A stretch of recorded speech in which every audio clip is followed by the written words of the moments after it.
Australian students will see their debt rise in line with inflation tomorrow. The average $25,000 HECS debt expected to rise by close to $2,000 because of indexation. Indexation is now at 7.1%, the highest in more than 3 decades. Joining me live now is Independent MP and federal member for North Sydney, Kylea Tink, who's been quite exercised about this.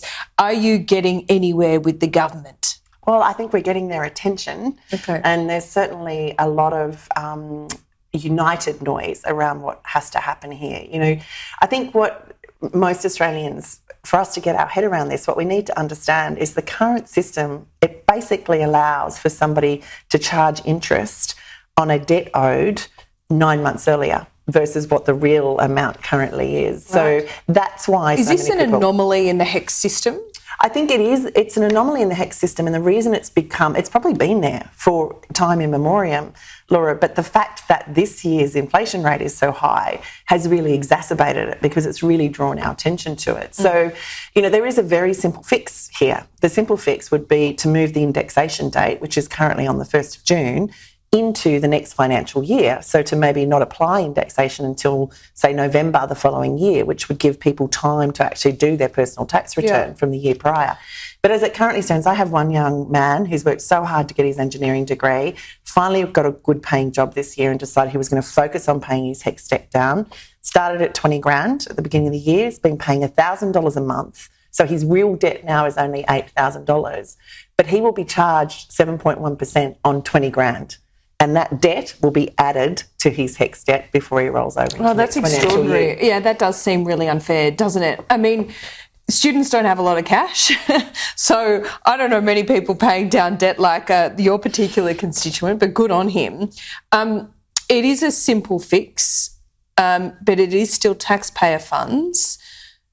So, I mean, how much is it actually costing individual students? Not in your constituent circumstance, but it's either student or the taxpayer here, isn't it? I think what's really interesting to me, I was actually the first generation that ended up copying HECS as I came through university. So I don't have an issue with HECS. I think HECS is a very fair system in terms of enabling those who are able to benefit from a tertiary education to then give back to society when they're in a position to do so, to repay that debt.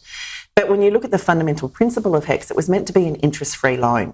That was how it was established.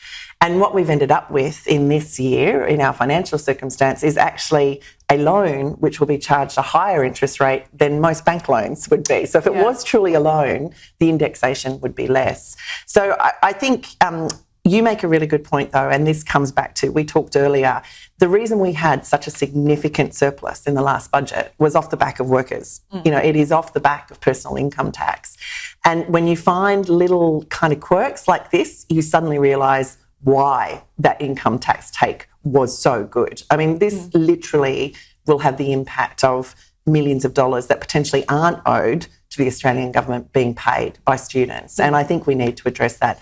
We're seeking an actual costing on what the full impact of this would be, so that we're not just having conversations in theory, we can actually look at it to its full extent. There will be thousands of students watching this, thousands, maybe millions, who knows.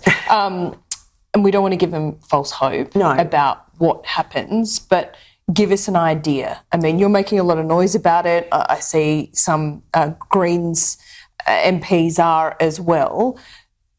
How likely is it that you're going to get the government to move on this? Look, so there's 2 things the government can do and that I'm particularly focused on calling on them to do. The first is actually to freeze indexation on the HECS debt for this year to the equivalent that it was last year, which was 3.6%. Is it too late for this year? Because it's June 1 tomorrow? No, well, is it June 1 tomorrow? Next day. Next day. Sorry.